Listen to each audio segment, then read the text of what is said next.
What's up, everybody? Welcome to episode 16 of Breaking Bats, presented by Not For Long Media. I'm your host, Brian O'Grady. With me, my co-host, Justin Ayers.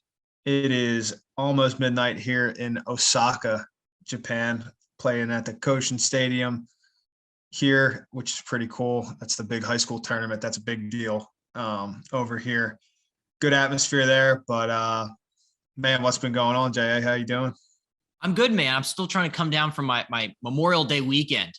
Did not put enough sunblock on, but I did a solo vacation, went down to the beach. I sat down there on the beach and it was fantastic. Went down to Virginia Beach and it was really cool. Cause like, I got to get away, just like relax. And then I went to of course I have to find the closest baseball game going on down there. So I went to the Norfolk Tides. They're playing the Gwinnett Stripers, which is the Braves AAA team.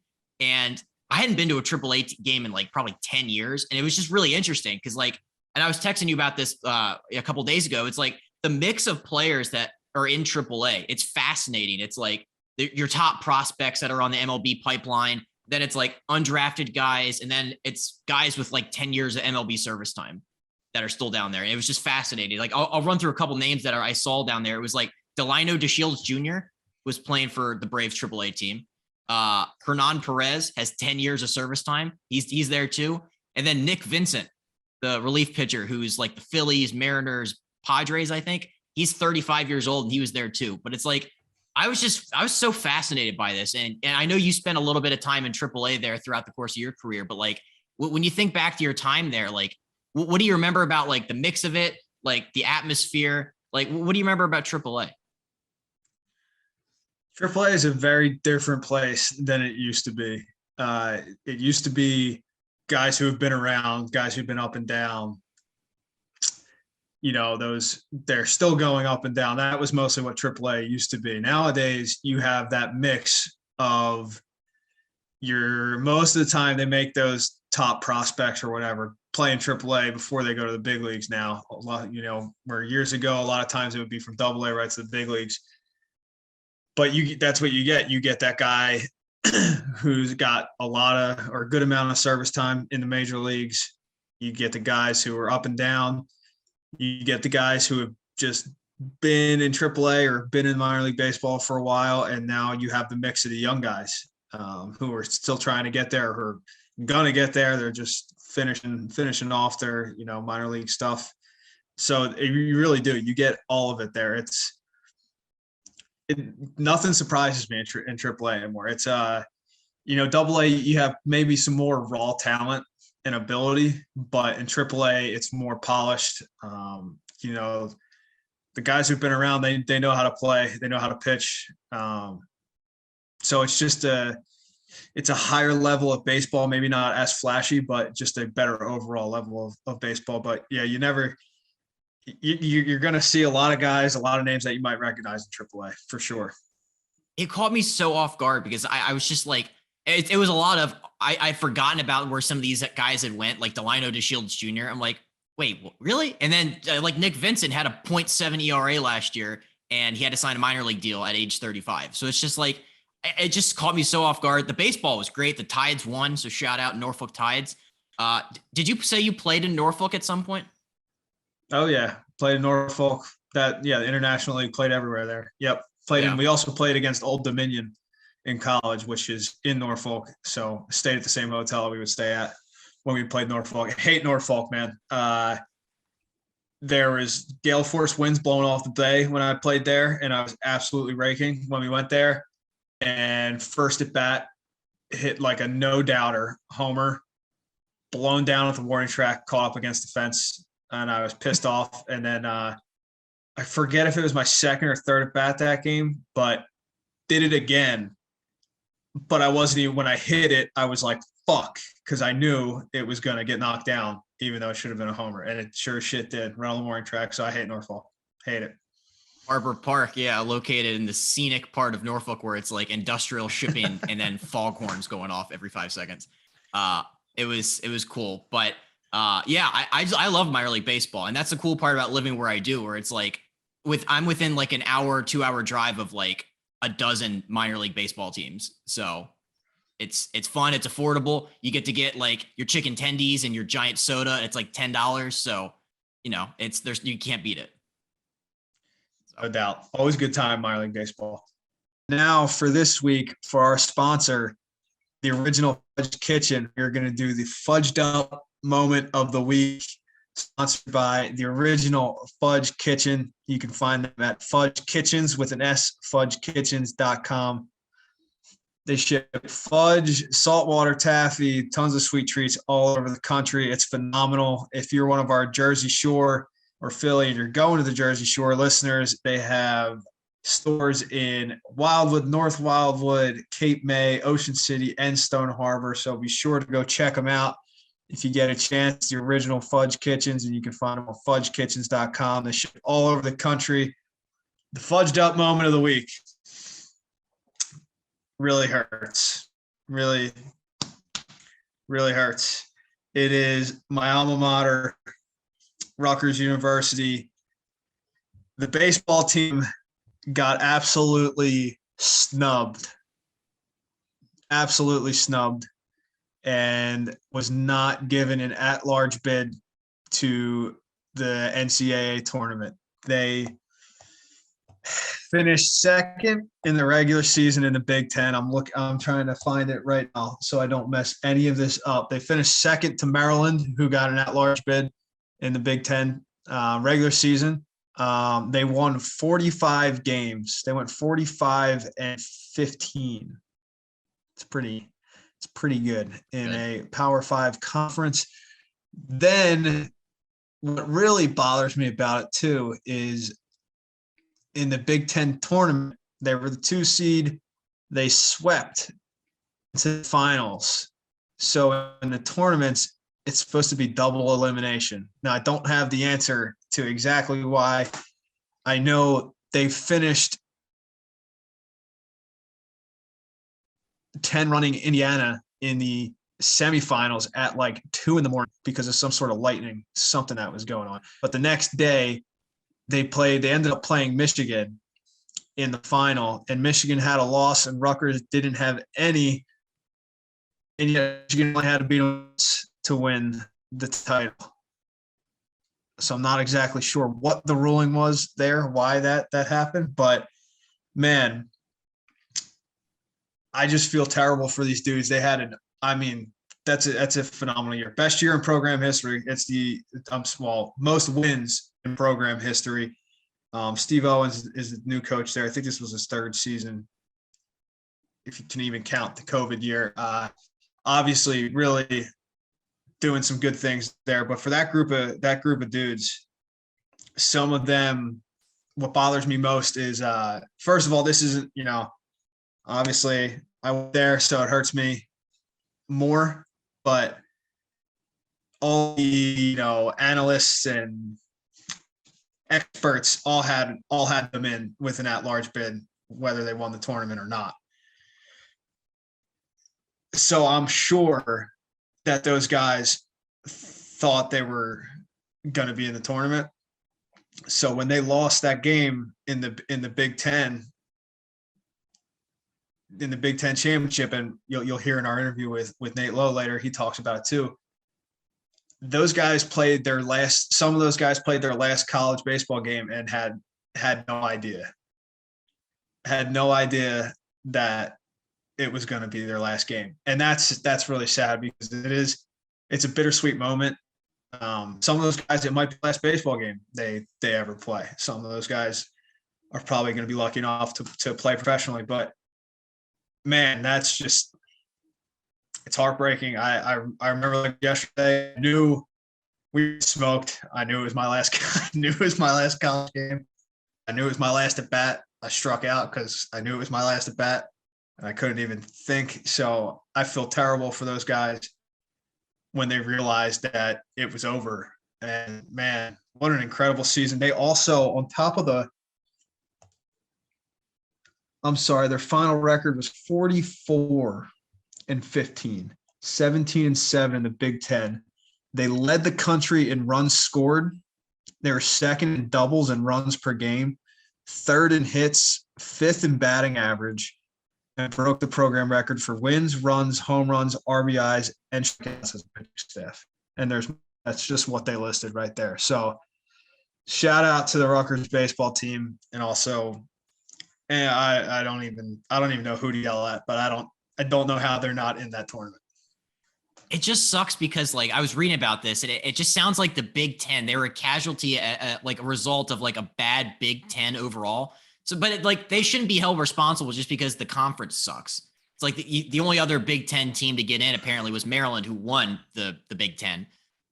So yeah, it's like, it's like the college football playoff argument every winter where it's like, oh, this team should have got in, where it's like, well, strength of schedule, their conference was bad. So it's like, I don't know if that should be held against these guys, especially, program record 8 players with all Big Ten honors. They led all Power 5 programs with 22 road wins. It's like, you could just read for like days the accolades and the accomplishments that Rutgers team had. And it just sucks that they have to be on the outside looking in come tournament time.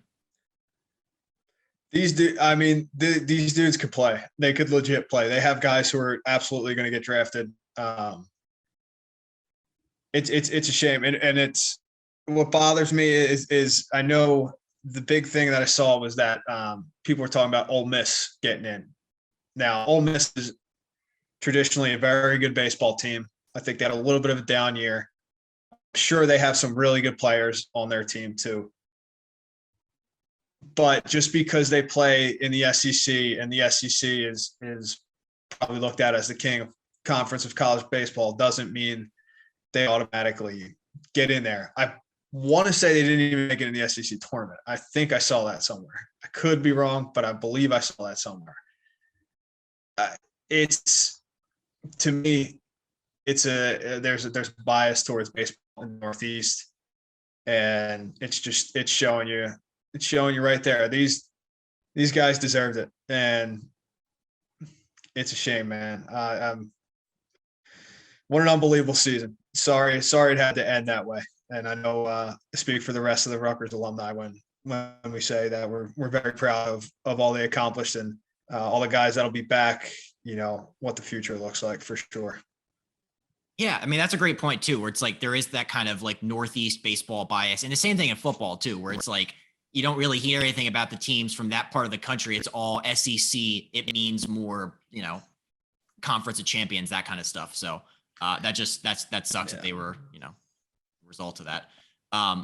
So I had one last thing for us, and it's a new segment. We're going to call it the Breaking Bats Guest Tracker. So we're going to take a look at the week that our previous active player guests around Major League Baseball have had.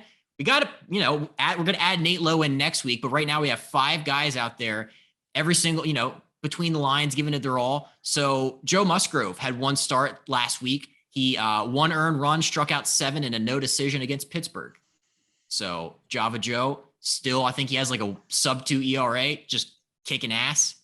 I would say, how much of his success do you think is as a result of him coming on this podcast? You think? I can't take all the credit for that. Joe's a really good pitcher, a really good competitor. We know he told us all the things that he was doing to get even better, man. But I'm happy for him. I'm happy for Andres. He deserves it. Hopefully, I'd love to see a little extension go on there, but that's not for me to talk about. But man, we'll just say we played any role in his phenomenal season that he's having. He's the best. Yeah, I love watching him pitch now. Sticking in San Diego, Eric Hosmer went 6 for 23 last week. Had a pretty good week there. One guy I'm really excited to talk about is Frank Schwendell. So I don't think we really talked about this, but Frank's had an up and down month of May. I think at one point he was sent down to Iowa City, and he was like middle seat Southwest on a flight, maybe back. I think it was a weird couple of days. He came immediately back because I think somebody went on the injured list and they needed another player. But ever since then, he's just been on fire. Last week, 8 for 30, 2 homers, 8 RBIs. He had 2 homers in 1 game, by the way. And then the week before that, had a game-winning home run. I saw a quote from Frank where he said, I think I was putting a little too much pressure on myself early, and I was trying to replicate the success I had last season.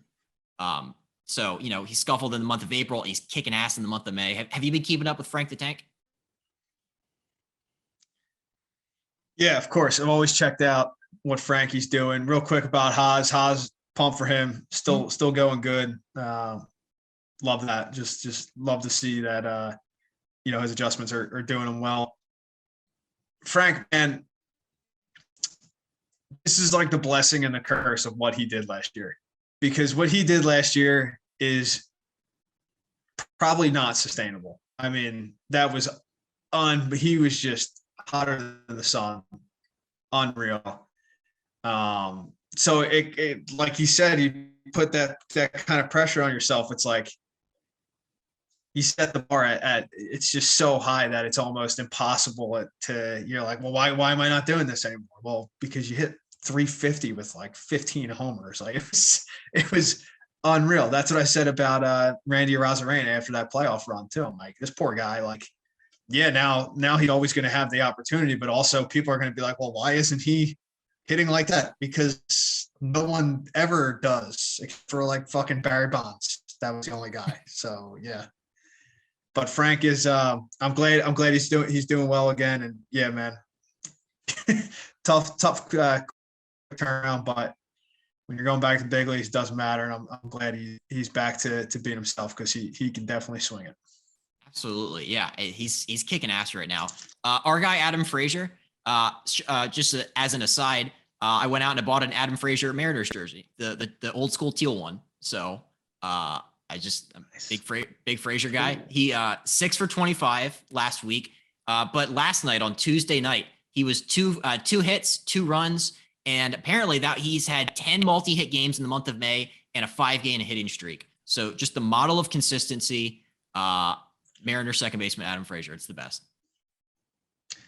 He's great. Frazier's the man. Frazier puts the ball in play, man. He'll be fine. Whatever his numbers are right now, he'll end up right where he always ends up by the time the season's over. And I still think the Mariners are going to make a run, and he will be a huge part of that. Our guest, Nate Lowe's Texas Rangers, are also hanging around. They're I think the Rangers are right around 500. It's like Rangers and Mariners are in that 3-4 spot in the AL West. That could be a fun little thing to keep an eye on. And the Rangers have talent. Marcus Semien hasn't played like he's capable of playing. So as soon as he starts going like he can, I mean, I wouldn't count them out. Pitching staff, I know John Gray's been hurt a little bit, but man, that's a good division.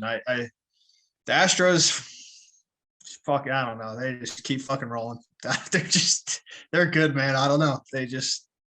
Jeremy Pena, I saw him up close and personal in AAA last year. I knew he was going to be a good player, but man, he's been awesome. But yeah, that's a really good division. I know the A's are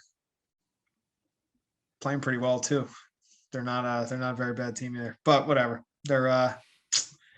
I still like the Mariners. I'm sticking to it. I'm sticking to my guns. I like it. All right. The last up on our Breaking Bats guest tracker is our guy, Matt Strom for the Red Sox. He had a tough outing. His one outing last week was against the Orioles. He gave up a couple runs there. Really had to battle through a couple really hard at-bats, but he had a COVID scare there for a little bit. He's fine, apparently. He had symptoms, but he tested negative. But prior to all of that, he went 9 straight appearances without allowing a run. So I think Strom will be fine. Strom's nasty, man. As long as he stays healthy, it sounds at least like he was telling us, sounds like he's in a good spot. He's gonna be nasty. Hopefully I know the Red Sox are playing better. Hopefully they keep it rolling and turn things around there. Let's see that AL East heat up a little bit, because that is the one prediction I made that is not looking very good right now. That the Yankees won't make the playoffs. I'm sure all the Yankees fans on TikTok are still chirping me. Still going. Even though I don't. Whatever. It's ongoing. We'll save that for another time. But that's all we have. We're going to add Nate Lowe into our guest tracker. It's fun to keep up with the guys. I think we have one of the best crops of guests that are active players of any baseball podcast. I just like if we could feel the full starting 9 of our guests at some point, I mean, we're gonna be unstoppable. Yeah, we're gonna be pretty good. We're gonna have to get some outfielders. We'll have to find it and a catcher. But yes, yeah, man, it's been a blast talking to everybody we've talked to so far. And yeah, so this week we just finished up with Nate Lowe, Rangers first baseman. Man, he's awesome. Great stories. Great dude. It's good to catch up with him. And man, he had just an interesting ride through the minors, interesting life with his family and everything like that. But just really happy he's getting the opportunity there in Texas, and that he had a good year last year, and that he's playing pretty well to start this year. I know he's saying he doesn't feel great, but the dude can hit. I've seen it forever. So with all that being said, let's take our interview with Rangers first baseman Nate Lowe. Joining us this week on Breaking Bats, we have Rangers first baseman, my guy, Nate Lowe. Well, Nathaniel Lowe, sorry. Nate, how's it going, buddy? Good to see you. Thanks for coming on, man.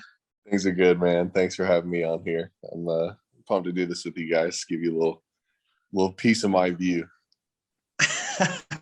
Yeah, we appreciate you taking the time. I know you got a game later today, but man, going back to how we first met, and this cracks me up because I guess we met in AA. You were in Montgomery, and I was in Pensacola, and I was playing a lot of first base, and you're playing first base, and I remember you started that year in high A, put up just some stupid numbers, JA, and then we're playing at Montgomery, and he comes up, big lefty, I'm playing first, I'm like, fuck, and just look at the scoreboard and see his numbers, and I'm like, what the fuck is this guy doing? It's at like 330, 20 hard, like something stupid. I'm like, who is this guy? And gets on first, and we're just talking, whatever. So that's how I originally met old Nate. But then, I don't know, I guess we got friendly just from being on first base, both of us, and just bullshitting about whatever was going on. Go to AAA the next year. He's in Durham. I'm in Louisville. And, I was playing well. And I think we went to their place. And he was like kind of struggling. This is before he made his debut. He was like kind of struggling. And I'm like, dude, what's going on? And I don't even remember what you were saying, but I just remember telling you, like, bro, just fucking do what you do. Like, hit whatever. You were telling me what, your approach, like, when I'm going good, this is what I'm doing. I'm like, why the fuck aren't you doing that? And like 3 weeks later, dude, I see it. He just goes off. I see it, gets called up to the big leagues. And I'm like, well, I don't want to take credit for Nate going to the big leagues, but I just helped push him along a little bit there. Yeah, I mean, yeah, dude, you deserve, like, I think all first basemen deserve a piece of like hitting coach credibility, because like I'm telling you, man, everybody at some point has to talk somebody off a ledge, because you get guys that get over there, like, smoke a ball, get on first base, like, I needed that. Yeah, okay, like, yeah, I feel you, bro. I really do. Big league hits anywhere are like the coolest. Like, nobody wants to get out. But you get on first base and you hit me with one of those, like, that was a long one. It's been a couple games. It's been a couple weeks. I'm like, all right. And this year we get a couple dudes that come through, and like, I was going pretty bad. Like I had a pretty slow skid, and I don't know, I needed to go through it, like had to go through it. And one of the players gets on first base. He goes, hey, did they take your shoelaces and take your belt away from you too? In my head, I'm like, damn, like, because I don't want to look, I don't want to look when things are going bad. I don't want to look. Things are going good, like, you don't really want to look either. And then all of a sudden, like, maybe a week later, your numbers show up on the scoreboard, because you can't miss a scoreboard in Texas. It's 800 feet tall. Oh, like, bro, sometimes you want to roll to the yard and not know, like, like, hey, I was hitting 270 last week. I feel pretty good about that. All of a sudden you roll in and see that OPS is looking like a slugging percentage, and you hit 225, you go, okay, shit. I feel that. Yep. That's the truth, dude. But yeah, you're so right about first base, dude. When you get on first base and you're talking to the guy, it's funny because I had the same thing with Austin Riley from the Braves. Yep. He played against him in Double A, like same things as you know, third base, first base, he's playing, and he raked. And they came to us in Louisville, and I was playing first, and he like walked or something, and it was beginning of the year, but he was like struggling bad. And he's just like saying, he's like, dude, I just, can't hit it right now or whatever. I'm like, bro, you fucking rake. Like, what are you talking about? Yeah, like, just hit the ball, and then goes off. Now, so it is. That's so funny. I haven't thought about that in a while, but you're so right. How first baseman is part hitting coach too. Sometimes you just gotta. That. Hey man, you're all right. Week, you're all right. Same week for sure. Where we must play Gwinnett and Louisville in the same week because you got him hot for sure. Because he had some point where he hit like 12 homers in 13 games and got called up and never came back. Yeah. Like one of those guys that gets above the law and like doesn't ever have to experience an option. It was unreal. Yeah. I mean, he can swing it, obviously. But then good player. Fast forward after that season, I end up with you in Tampa Bay in the weirdest year of all time. The most crazy year. We both were at the alternate site for a solid amount of that, and we both vented to each other very often about that. And with your brother Josh, who we'll talk about in a little bit too. But yeah, dude, that was always cracked me up to end up like being there with you, and it was just a whole funny situation. Yeah, man. ATS spring. Let's see, what was it? Spring training, and then summer camp, and then ATS or whatever they called it, and scrimmages with 6 players in the field facing the Shanes, both touching 100. Oh my God! Bro, like Prieto's in town right now because Tampa's here, and he's coaching first base for the big league team, right? Talking about, man, you remember when I used to throw Dylan Cousins buckets and buckets of curveballs? Like, my arm still hurts from that. Because you just try and find things to do, Like, by the way, you could play in the big leagues tomorrow. Like, hey, by the way, who'd you face? I remember you got activated. We're jumping the lineup, get 2 hits, and get deactivated. It was like, whoa. Now what? Yep. We've been grinding in Port Charlotte, facing Boz and McClanahan and all kinds of characters with weird stuff, like touching triple digits at 10 a.m. when it's 150 degrees out. By the way, Go play in a big league game against the best pitchers on earth with 0 people in the stands. Put your mask on. You better not take your mask off, and then go sit in the hotel and like it. And if you want to leave, that's too bad. It was a wild time, man. It really was. But I don't think we had anybody on from that Rays team, but we were talking about it on here somehow about our alternate site and just how much like the talent of guys there was a fucking joke. It was me, you, Wander Franco, Vidal Brujan. What other? Your brother, Josh Lowe. Walls. Who else was there? Walls, Padlo, Lucius Sullivan, Fox. Lucius Fox. Bro, They're all big leaguers right there, bro. And then the pitchers were Shane McClanahan, Shane Boz, fucking Joe Ryan, Sean Gilmartin. Who else was fucking there? Sam McWilliams. I'm missing somebody else. Who was there. Very good. But those 3 back and forth. Slaggers. Those 3 right there, just off the bat, of McClanahan, Boz, and Joe Ryan. It's pretty fucking ridiculous right there. Yeah, now everybody knows who they are. Yeah.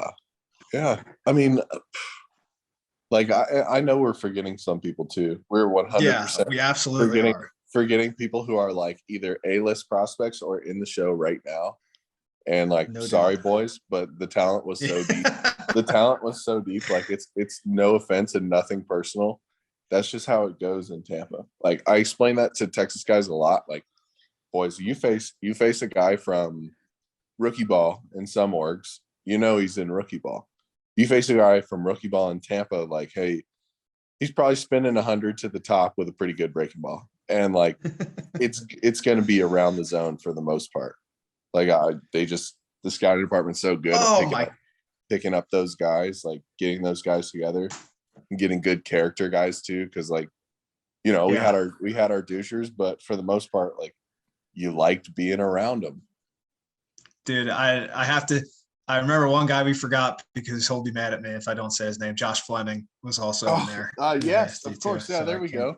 Duh. I can't forget about Flem. Yes. See, there you go. Hey, have you seen what he's doing in Durham right now? No, but I'm sure he's just carving. Yeah, I mean, yeah, you guys go check that out and tell me why he's. I'll definitely take a look. Yep, but now look at us. I mean, we just said all those big leaguers. Now you're getting the chance to play with Texas and playing well, and I'm here in Japan doing my thing. So I guess it's all been working out. But Tampa boys, oh my God! And one other guy that was there for the majority of the time was Randy Arozarena, aka the greatest postseason hitter of all time. But 2021 Major League Baseball American League Rookie of the Year, Randy Arozarena, that guy. Yeah, he was another one who was there. So yeah, it was some pretty good sandlot games going on in that 110-degree heat in Port Charlotte in the middle of fucking summer with nobody there. A clubby playing right field and a shirtless field coordinator playing second base, telling you to run hard down the line. Hey, MJ, love you, bro. Man. You want me to run when you're wearing a cutoff, sunscreen caked on? Nah. It was a crazy year, dude. Crazy year. Oh, and how about those Sunday nights at the crib? One more time. That's all. That's all. Just I'll let that go. All I'm gonna say is Mondays were off, and when you put 15 testosterone infused, cooped up, quarantined males into one house with a couple bedrooms, a pool, and a backyard next to a lake. Yikes. Oh man. That's where I lived with McClanahan there. And I wanted to murder him a few times. Well, he probably went to the golf course and came back and told you how he shot 62 every day. No, he was just blowing my doors off 99% of the time I was facing him down there. And he's like my little brother. And then we would play Call of Duty, and he's unbelievable. At least he used to be. Unbelievable at Call of Duty. And I just, is he? Oh, God. I don't know if he still plays, but oh, my God. Yeah, he was so good. He is so good. I think, honestly, in that time we were there, I think I went 1 for 12 off him with 11 strikeouts and 1 home run. And I'll never forget that home run. And park that ball, too. Yep. Sorry about it, Shane. He could do that. Anyway. All right, J.A. Go for it. Hit him with the real stuff. I just had one last Rays alternate site question. It's like the old, remember, it's like could Alabama beat the Browns? Could the Rays alt site beat like all the time? We said it all the time. Okay. I didn't know if you guys had those thoughts. There were some, we just had some really good baseball players there. We really did. Seriously. I mean, Rene Pinto was catching. He's like the best framer in the major leagues when he's there. This is another one, but Bazooka. Yeah, it really was. There were some really, really good baseball players there. Yeah, Rene. Damn, Rene was Ronnie. What's his name? Ronnie Hernandez. He's probably in AAA with the Mets or whatever. I mean, he can swing it too. I don't know where those kids are at, but yeah, we said it. We said it traded all the time. We said it all the time. Like, if the boys had a full 140 game international league schedule, like, not to go anything crazy, probably going like 138-2.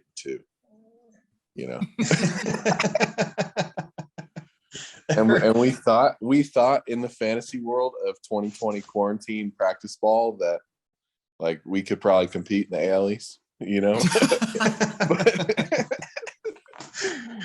I mean, that's what you get for stuffing those dudes in Port Charlotte all summer. Yep.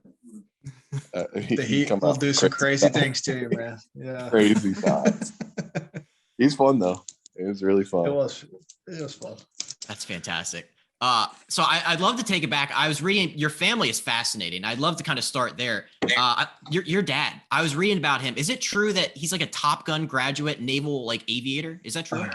Yes, that happened. He went to the Naval Academy, finished in I think 1990, and then it was part of his flight training to be a Top Gun instructor. So he had to do that. And I think after you graduate, you have the choice to whatever it is, be an instructor, go into active duty for X amount of years. And that's what he did. He flew F-18s and F-14s for a long time. He did opening day flyover 2004 in Atlanta. So he was part of the diamond of the F-18s flyover, and he was late. So he was like 4 or 5 feet out of position in the diamond as they were coming over center field. So like, boy. But yeah, that was just, it didn't seem like anything crazy at the time. It was just what he did.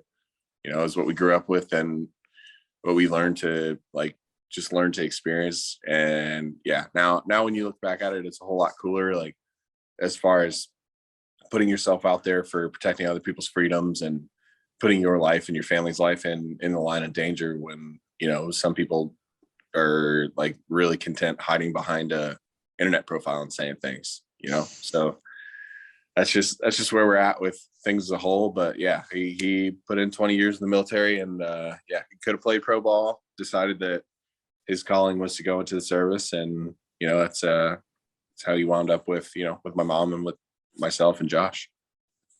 I love that. I live in Annapolis down the street from the Naval Academy. So I'm a big Navy guy, but like, what was that like growing up? Like, did you have to move around a lot? Like, what was it like having him not there for long periods? Was that hard? You know, it was just a thing, you know, like I was born in Virginia Beach, and then we moved to Atlanta in 2001, September 11th, 2001, we moved into our house, which is crazy. He did a couple different places while we were there. We didn't go with him. And then we did go to Newport, Rhode Island, so he could finish up his master's degree at the War College in Newport. And then we actually moved back into the same house in Atlanta. He did Iraq in 2007, I believe, and or maybe 2008. And yeah, that was a little shorter than it was supposed to be. I think it was supposed to be 9 months. It wound up being 7. But yeah, it was just, I don't know. It was just one of those things as far as like, all right, well, you know, dad's gone, but mom's here and Josh and I are here, and we still got to do what we got to do. And then my grandma was there too. My mom's mom was around. My dad's parents were around. It was, it was just one of those things, you know? Well, I'm so curious, you know, obviously with Top Gun Maverick coming out, what was his view, and what's kind of the family's view on the Tom Cruise movies about that? Well, he's got the first one memorized. You know, there are no lines in that movie that, like, you know, I've never heard before or get referenced in a regular conversation or like get pulled out of nowhere, you know?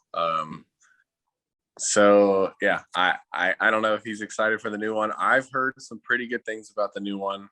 You know, it's just from reading blogs and things like that. But you know, I maybe get over there and see it. We got a day game coming up in the next couple of days. I can sneak over there for an afternoon and see what's up. But yeah, I don't know. I'm excited. I just hope they didn't CGI everything too much and make these F-18s flip upside down, do all this crazy shit, you know? I saw it over the weekend. It is. I don't think I've seen anybody say anything bad about it. Okay. So it's amazing. Brian, do you get American movies in Japan? Are you going to go see Top Gun? I think there's one spot that I can go see it, and I actually may go see it because it does look, I mean, the previews look pretty good. Yeah, it's fantastic. I'd love to kind of segue into your brother Josh, and maybe Brian can help set this up a little bit. Brian, what was it like? You know, you gave the intro story to Nathaniel. What was the intro story to Josh like for you? Yeah, let me hear that. Josh it's funny because they're so different. They really are. Josh is, you know, Nate's a first baseman, third baseman. I'll get you play some third base, but Josh is like center fielder, like 2020 guy can run. Josh is a good athlete. Josh and Nate interacting cracks me up because Nate is still the big brother, and it's just funny to watch all that. But Josh, I don't remember when I first met him in spring training. I'm sure wasn't in spring training that year. He might not have been in big league camp. I don't even remember. But I think me and Josh kind of clicked right away because one, we were both in the outfield together, and two, I had already known Nate and he knew I knew Nate, so we kind of had that going on. But yes, it was always funny listening to Nate and Josh kind of go at each other, and I'm sure it still is when they're around each other. He was coming off a little shoulder thing that spring, so he wasn't ready to go until like he timed up perfect with the second spring training, and then he did whatever it was, July 1st to when did we play through? July, August, September. He did 3 months of Port Charlotte that summer. Yeah. I hate it for you. Yep, but they what was your question, J.A.? What about Josh? No, just, because I'm so curious, like what were like growing up having, two brothers both get drafted by the same team? Obviously doesn't really happen, but like what were the backyard games like? What was the competition like growing up? Well, once it got down to like an Oklahoma drill wasn't a thing for us because I'd run him over, and he'd come back and say, "Well, you were fat, you were bigger than me. It's not fair. I'd run you over now." And like that's just how it goes. But when it would spread out, when we'd run a spread offense, and he'd kind of make a couple cuts, I had to hold him from time to time. I will not lie about that. There's no question he's faster than me and jumps higher than me. So his first step is probably somewhere around there. But, his first step on grass patrol is a little different from an infield first step. So, yeah, we just do things different, man. Like we play a little different game. Our styles are a little different, but, yeah, that's my brother. Yeah, I mean, it's insane. Like, when did it hit you that you guys were going to be like teammates? You're going to be in the same organization. Like I said, I don't think I've ever like that hardly ever happens. I feel like when did it hit you? Like, oh my God, I get to go to work with my brother every day. So let's see. The draft was Thursday, Friday, Saturday. It was still 4 days then. When did you get picked though? 15? 14.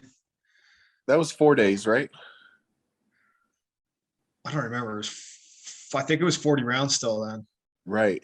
So yeah, so they did all the bonus babies on day one. I think that was Thursday. Then Friday was 2 through 10. Saturday was 11 through 20. Something like that. Yeah, right. And yeah, okay. So we had a super regional series with Arizona that weekend. We were the first national seed in Mississippi State history. Heat advisories is like 115 degrees out, and by the way, we have like 18 eligible juniors, seniors, and redshirt sophomores that are trying to get drafted. And the boys are like, okay, well, Dakota Hudson goes first on Thursday, and he was a shoe-in, right? Because he's a staple for the Cardinals, and Dak can pitch for anybody. He gets picked. Josh gets picked too, and at that point, I'm like, okay, cool. Like, I thought it was going to be Atlanta that picked him at 5, and then he falls to Tampa at 13. Tampa picks him at 13. I'm like, okay, cool. Maybe I'll get sandwiched into the top 10. They cut a little bonus money from him and maybe slide it to me, because that, like, in the fantasy world in my head, I'm like, yeah, I can get a little extra cash. And day two, we are, not let's say supposed to. We had a bunch of guys that were expected to get picked and didn't. We had 3 or 4 get picked, and 5 or 6 of us that were pretty upset coming into the yard to play the biggest college baseball game of our lives. And Bobby Dahlbeck, you guys know that name, basically beat us by himself. He was Arizona's closer. I think he threw a complete game and gave up 1. It was either complete game shutout or complete game and gave up 1 run. And the boys were like, all right, well, that's odd, because there's a couple people that are pretty juiced that day. It's the best day of your life. You get drafted, and whatever. So we go back to day 2 or day 3 of the draft, coming into the yard again. Like, I'm talking like heat warning so bad in Starkville that the stadium like overheated or ran out of power, or the power just turned off in the 7th inning with 15,000 like on deck. Like, it's crazy, man. They love sports there. And everybody's starting to get picked on day 3, and I'm walking back into my apartment and I miss a call from an area scout of a number that I didn't really like know. And then my agent texts me right away. It goes, hey, or my advisor at the time goes, hey, Tampa just picked you. Like, by the way, it's not going to be Atlanta later. It's Tampa. Congrats. You know, like have a great weekend. Like, cool, right? Great day, whatever. And I show up to the yard, and I think I'm at 0 for 4, 0 for 5, like ran some of the hardest 90s of my life. Like that last day in college ball. Just like, let me run myself off this field and get ready to pro ball, or like, let me do everything I can for a hit one more time in Starkville.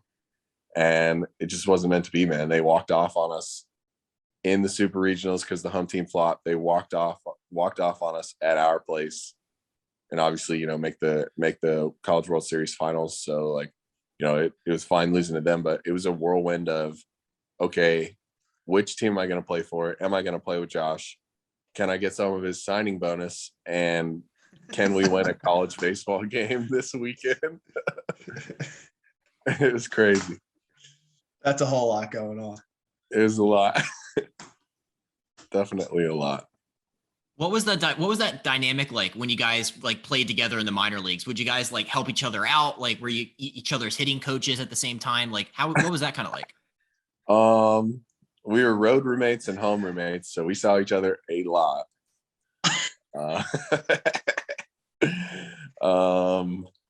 He would throw things at me when I would snore on the road.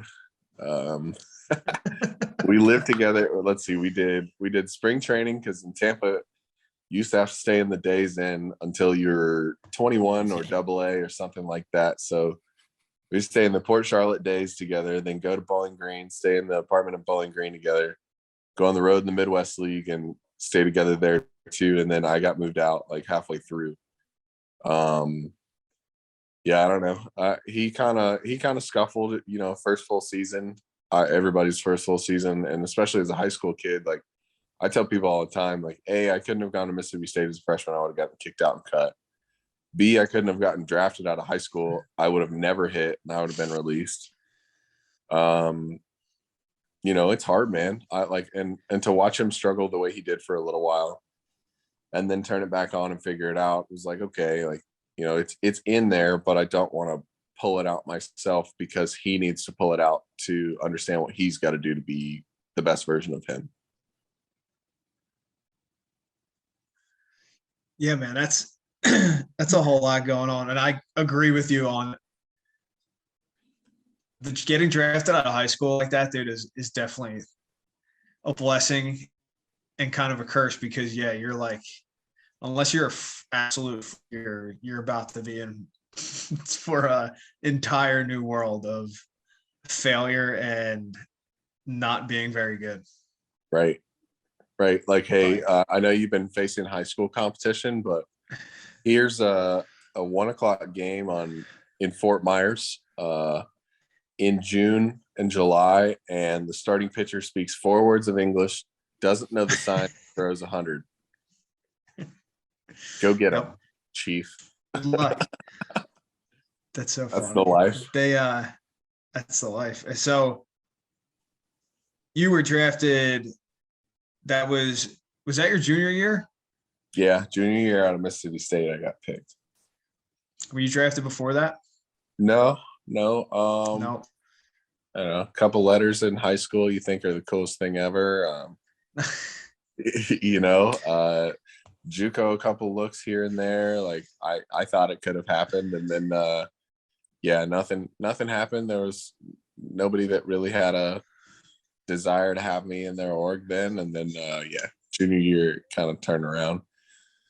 I don't know, man. I thought I was going to get picked a little higher, and then I didn't really like. It's the same mo that I've had for as long as I've had it. Is like I could hit, but I got to get the power numbers out, and I didn't like. I did, but I didn't. You know, yeah, and I got picked by Tampa. I wouldn't have it any other way. Was there any thought of going back to Mississippi State for your senior year? There was a campaign from the coaching staff, that was for sure. I'm sure there was. Yeah, like and I think it would have been cool. Like a part of me wishes that I could have spent 3 years in one place and really developed a good multi-year working relationship instead of like a one and done situation. Because I knew, when I got to Mercer and realized that there were 3 sophomores out of the 12 that started or 11 that started, and realized why my scholarship was a little backloaded. I was like, well, they must not have good experiences with a bunch of first year guys. And then I get through the year and went, okay, like this just isn't for me.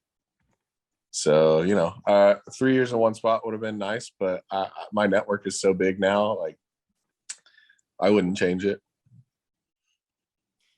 One thing I remember, because Brian talked about your minor league career and how you absolutely tore it up in 2018, the Futures game, which is really cool. I went to that. It was in DC, and I remember I think you had like the first run of the game or first RBI of the game.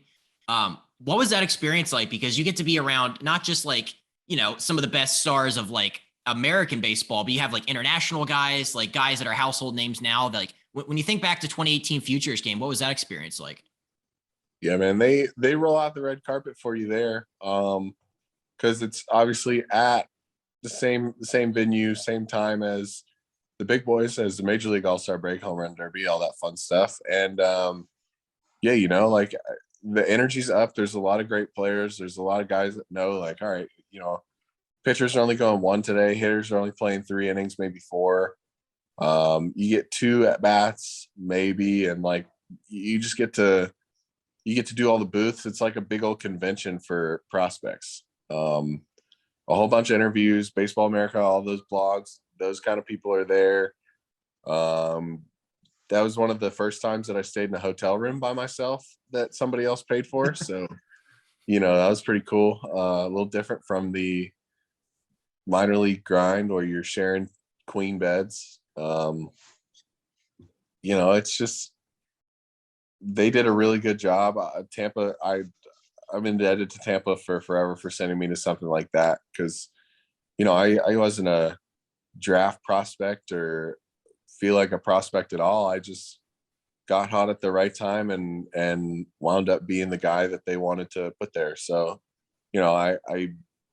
I enjoyed it, man. It was a good experience going and coming back. I think I got 2 All-Star breaks because of that. And that lined up with the Southern League All-Star break. So it went from 2 days off in DC, travel day, practice day, travel and practice, and then play the next day, and then come home. And I got the AA All-Star break right after that. So I just went straight to the golf course for like 3 days straight, and yeah, it was a good experience. My family was there.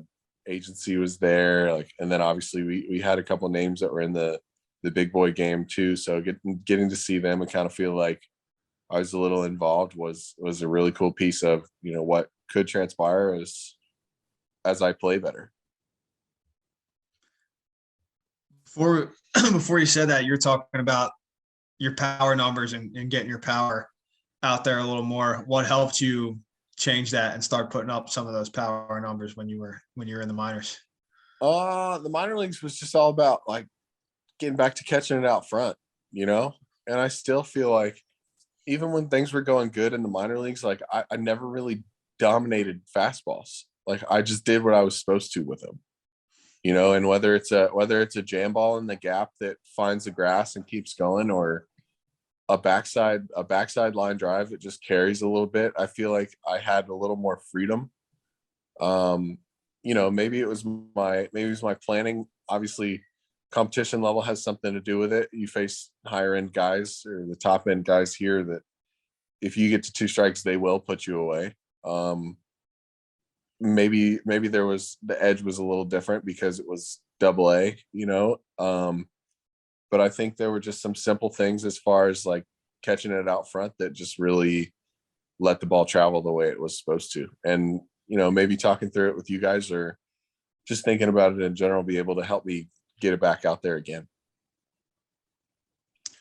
Yeah, dude, I think that for me, going through the same thing right now is like my homers are down here, and the catching out in front is a big. I think that's the biggest thing, because sometimes here it's harder because everybody throws a splitter, and they're tough to distinguish between fastball splitter. And most guys throw like a 68-mile curveball to go with their 92. So you have that like that in the back of your mind, and it can just, if you're not totally committed to that fastball and being on time to catch that fastball out in front, I feel like you're just fucked. You're just screwed. Like you really, I mean, you can jam some but you're not going to drive the ball with authority if you're worried about all those things, like you're saying. If you're trying to work out in front, I think you're going to see stuff better, and you're going to have more of those power numbers. Yeah. Count leverage is a great tool that I feel like a lot of people overlook. Probably yesterday was the first day that I really started to. I didn't play, so of course it's easier on the bench. Yesterday's the first day where I really got some information that I feel like I can make a better plan with, because our guys over here are big on my move and big on my setup and big on like the way things get to the ball, and that's something that I'm having to work with, and then compartmentalize at 7:05 and realize like, okay, like I don't really care what my hip does, like is the barrel on the baseball? And sometimes it is, sometimes it's not.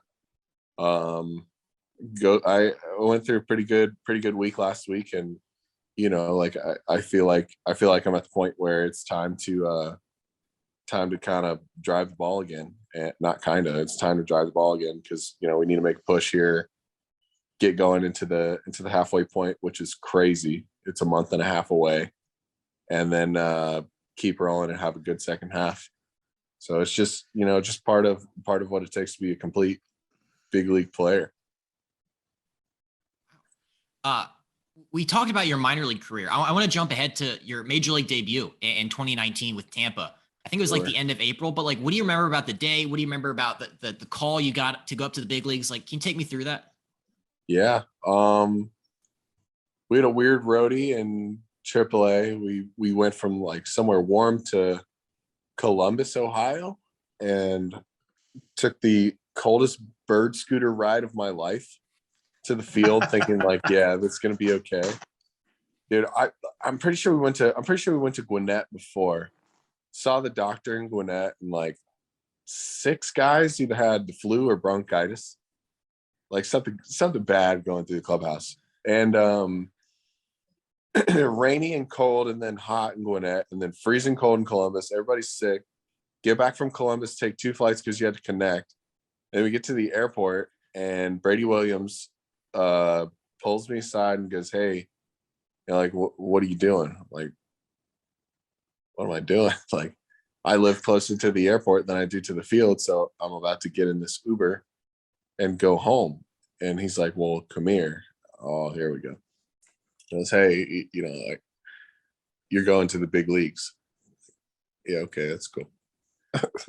Hey, you're going to the big leagues. I'm like, yeah, sure, for sure. But it doesn't set in, until you're packing and getting on the airplane and staying up for 47 hours straight, and like, like it's something you can't really describe that well until you experience it. And I get to take a first class flight in the morning from Raleigh, Durham to Kansas City, and like you sleep 3 hours the night before. I call my parents, and my mom didn't know the difference between like do not disturb and airplane mode, so her phone's off, my dad's phone's off. Like, I had to call the hotel 2 or 3 times because they were in Montgomery seeing my brother, and say, "Hey, go knock on my parents' door, Like, I promise you need to knock on their door.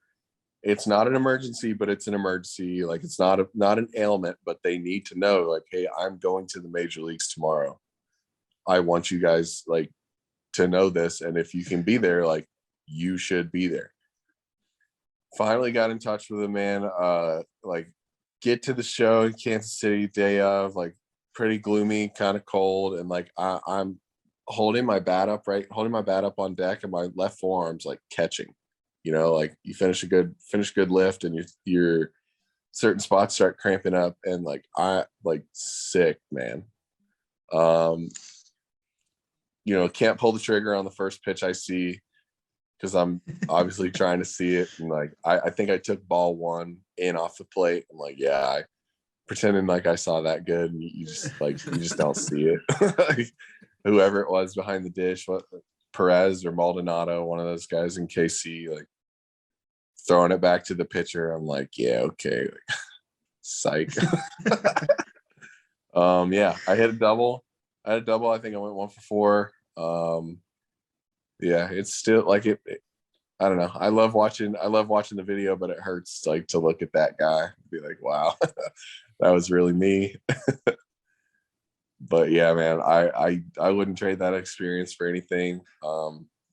My brother actually had an off day, so he got to come out and see. I don't even remember. I think he got there in like the 5th or 6th of the debut game, and I just hit a double.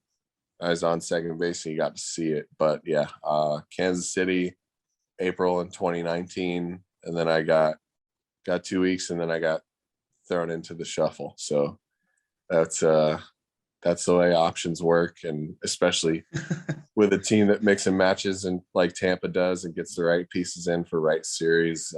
Yeah, it was a roller coaster after that, but yeah, I had a great experience with them as a whole. Like, people wise, they were so good to me, and obviously any chance that I get to play in the big leagues, make it through the system and play in the big leagues is something you got to be grateful for. So yeah, kudos to Tampa. Appreciate them. Did your parents eventually, like, did they make it to the debut game? Or Yeah, okay. Yeah, they did. Yeah, it was a mess. But they were there. Brian, anything from your debut that kind of stands out? Mine was a debacle too. They were, I'll try to tell it quick. I was in Philly. I went back home. We were about to play in Lehigh Valley, and they were busing from Louisville overnight. So we played a Sunday day game. We were off Monday. That's when they were busing. So I flew back to my parents' house Sunday after the game in Louisville, because they're 40 minutes from Lehigh Valley. So sitting on the couch the next morning, Monday morning, or Monday, it was like 2:00 Monday, eating a chicken cheesesteak from my favorite place, very stereotypical. And my manager called me, and he was like, they knew that he's like, are you in Philly? And I was like, yeah. And he's like, shit. And I was like, what? He's like, well, you're active for the fucking Cincinnati Reds tonight in Cincinnati. And Cincinnati is an hour and a half from Louisville drive. So if that wouldn't have been, they were like about to leave on the bus, so it wouldn't have been a big deal if I was there. But because I was in Philly and it was already 2:00 in the afternoon, and they were playing at 7, made it a little harder to get there. Did you drive or fly? Yeah, it was flew. It was literally like, and my parents were there, so that was cool. They got to, I literally got to tell them as I was on the phone saying that I was going, and they were just like my trainer, our trainer's double as like the travel guys in the minor leagues. So my trainer was like, just start driving to Philly airport and I'll tell you what the flight is. And yeah, I landed in Cincinnati like 7:15, and I got there in like the 4th inning of the game. And luckily Luis Castillo was pitching and was shoving, and they put up some runs early. So I think I was on deck to pinch hit in the bottom of the 8th, and we made the last out. So I didn't end up debuting that night, but that was my first active night. But yeah, a little bit of a scramble there too. But like you said, it doesn't matter. It's all worth it. But right. I know we're we're gonna fast forward. I know when you got traded to the Rangers, it's bittersweet, but I know, like you said, Tampa's such a great place and such great people, and that's who drafted you and you debuted with. But you knew you were going to get the opportunity to play instead of being in that kind of shuffle. How excited were you to know you were going to get an opportunity like that? Yeah, I'll tell you what, like, when Eric or Eric Neander, whoever was involved with making that move, like, it finally pulled the trigger, and JD and CY and the front office over here figured out that, I could potentially be a role player for this team. Like, it's something you dream of, having a chance to be an everyday big league player, and, it's still things that you need to get better at. But I mean, I got to play whatever it was. I think I got to play in 157 games last year. I got to start like 152 of them or 150, and that's something you dream of. You got to figure out like what your body's got to do, what your brain's got to do. Like the tasks of being an everyday big leaguer, like, is something that not everybody's prepared for and not everybody's even good at. And I wouldn't say that I was even good at it my first full season, but this team over here had a need for a first baseman and a need for me to kind of step up and do some things, and there's still a need there. So, it's just one of those process things of being thankful for being the right guy at the right time and winding up in the right place. So, if I get to play for Texas and play first base for the Texas Rangers for as long as I can, that'd be great. Or if they have other plans and I need to go somewhere else, or they want somebody else to do it, then it is what it is. But, I take that with a grain of salt every day, like just to remind myself to be thankful that, even though last year you had to go through it on every level, you had to go through it offensively, defensively, in the clubhouse, and obviously in the win-loss column. It's going to be something special when this team puts together and starts clicking on all cylinders, because, we got a lot of pieces that are not necessarily rolling the way they want to. And we're really far from peak performance as an organization. So, hopefully we'll keep putting things together and see more success on the field. And, it's a great place to play. Texas is awesome. Yeah, that stadium's sick, first of all. And before I'll let Jay finish this all up in a minute here, but like I said before, I gotta ask you about my guys, Donnie Ecker and Cody Atkinson. Donnie Ecker has to have the best title in all of professional baseball. I believe it's offensive coordinator, which is when I saw that, I'm like texting. I'm like, no way. Donnie Ecker is the offensive coordinator, but I guess hitting coach too now with Texas JA. He was the assistant hitting coach for me when I was in Cincinnati. Really smart dude, really good dude, knows what he's talking about. And Cody Atkinson, what is he? He's the director. I mean, minor league, oversees all minor league. I think he's the head honcho for the minor leagues. Like he is the minor league hitting coordinator. Him and Donnie are good friends, and Cody was basically a rover with the Reds when I was there too. So I hung around with him. I still talk to him fairly often. Very, very good dude. But what's your favorite thing one of them has given you so far? Probably Donnie. Don, man.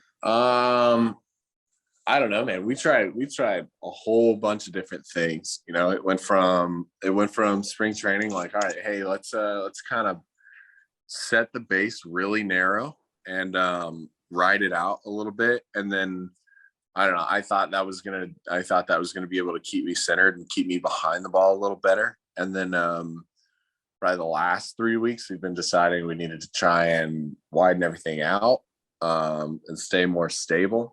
I don't know. He does a lot of overtraining stuff as far as like foam balls and big shapes and like really high speeds, and like it's good for the eyes to train stuff like that. So it's just something different here and there from week to week, from task to task. It's just he morphs with us and kind of changes the way that we need to change. And he's good at keeping it light, good at getting better together as far as when we need to say something, when we don't need to say something. And, it's just part of a working relationship and a growing relationship to just try and get the best out of each other. I love it. All right. So, I mean, I've always really enjoyed following the Texas Rangers, even growing up, just like the biggest Michael Young fan ever. So like to see them this past off season, like spend the kind of money that they did on Seeger and Semien, like what kind of like message did that send to the locker room? It was great, man. When you commit half a bill to the middle infield, like, it's pretty promising because, I mean, you look at the stadium, or if you've been to the stadium, they have the money. Like it's all there. If you look at all the Valley Sports or Choctaw or whatever the big donors are, all that stuff, like the money's there. So it's nice to see it kind of like trickle onto the field, and now to see like where we're at payroll wise compared to where we could be payroll wise. Like I think we're still a middle third market as far as spending goes. And if we get to an upper third or maybe top 5 or really pay some pitchers, not that our staff's bad now, but like there is no limit to where this team could go. Like we play in an electric factory some nights. So we get a big crowd in there Friday, Saturday, Sunday day games. We usually do pretty well. We get some momentum going and then play well on the road. Like this Rangers team is dangerous. We got a bunch of guys that, are making names for themselves or making resurgences or who are, bona fide superstars. And it's a good mix in the clubhouse. There's nobody that's sticking out like a sore thumb. We got guys that get along with each other and want the best for everybody. So, it's a pretty fun place to be. Absolutely. I mean, yeah. I mean, you guys had a great month of May. It's like top 5 at home runs. It's been really fun to keep up with it. But what's it like playing with Corey Seeger? He just seems like the coolest dude ever. Seeger is a robot. Is he? Yeah. Yeah. He's he's a good guy. He's just locked in. Like, that's what it takes to be the best. And he knows that. And, he's not really missing pitches. He doesn't want to take a pitch. Like a running joke here and there, somebody in the dugout, all right, see you. Let's see a couple pitches, because he's swinging at the first pitch.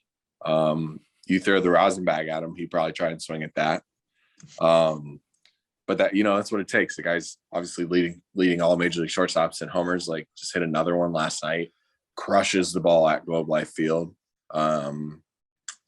I tried to jazz him a little bit before we got started for the first game of the year, because Corey's played whatever it was, 20 postseason games at Globe Life, or maybe even less than that. He's got like 7 or 8 homers.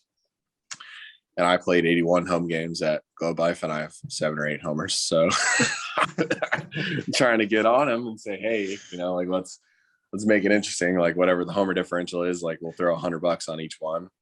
Thinking like, maybe I crank out 15, 16 at home this year and things are pretty good. And I've hit 1 homer at home so far this year. So I got my work cut out for me. And to be honest, I think he's doing fine. But yeah, he's good, man. He's on top of it defensively. He's on top of it. He does his own thing with his routine. His routine works. So, he's going to be really good for us for a long time. Yeah, that's so much fun. All right, I just had a couple quick rapid fire questions as per custom. So your Instagram, it's really cool. You have a bunch of really cool photography stuff on there. Like, how did you get into that? And what kind of camera do you use? Yeah, I kind of hit a point where you realize that so many people put things on the internet just to put things on the internet and hide behind a fake profile to, make themselves feel good. And Instagram, I think originally was designed for sharing artwork and sharing pictures and visual, things that appeal to people visually. And I remember when it first came out, like I tried to make a point to take a picture of every college field that I played at that summer on my 1600 team. And then it got to the point where I was like, all right, well, I forgot yesterday, so let me Google a picture and post it. And it was all about like just putting pictures on the profile. So, I I got a Sony camera. I had a Nikon camera before that. Easy to use, but I wasn't crazy about it. Sold it, traded it, got a Sony camera. And then actually last week I just got a Leica camera, which is a total cheater camera. But the colors on it are amazing. The sensor's amazing. Like, I haven't posted in a while just because I haven't taken a ton of pictures, but it's probably coming up soon. I think I got a couple new posts coming through, and I want to keep it. I want to keep Instagram for what it is, which is an art sharing platform instead of like look at me platform. It's the coolest stuff ever. Yeah. At Nathaniel _Lowe for anybody who wants to follow on Instagram. It's really, really cool stuff. So in Tampa, you play with Brandon Lowe. Did that ever get confusing for people? And would you ever get like mistaken for siblings? All the time. Yep. Yeah.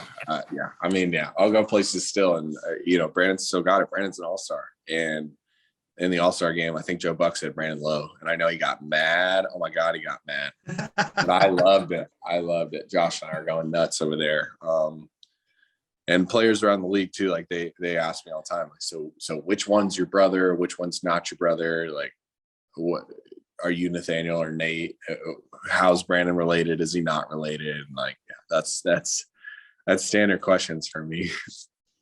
I mean, it's not a bad thing to be mistaken for. Yeah, all-star second baseman Brandon Lowe. Yeah, 39 homers last year for the little guy. The guy's got thump. He's got juice. Yes. It's insane. So you mentioned your one home run at home this year, but it was a walk-off. Did you see the incredible catch that the kid made and just like the very wholesome moment him and his father had after? The hug and the pure joy of, hey, I caught a home run ball. Hey, I caught a walk-off homer. Like, I'm here with my dad. Like, he'll never forget that, or whoever he was there with, whatever relationship that was. But that's a memory you never forget for your entire life. And, to be able to like help create that memory is like part of what makes this game come full circle. We realize, like, at the end of the day, we are entertainers and people pay money to watch us like put on a show. And that's just what it's about is a positive ballpark experience. Like, obviously winning games is paramount to everything else, but when you can make people happy along the way, like, that's part of why it's the coolest job ever. It's the best. Yeah. Shout out that kid and his dad. All right. Last question was, what's the best piece of advice you've ever received? Ooh.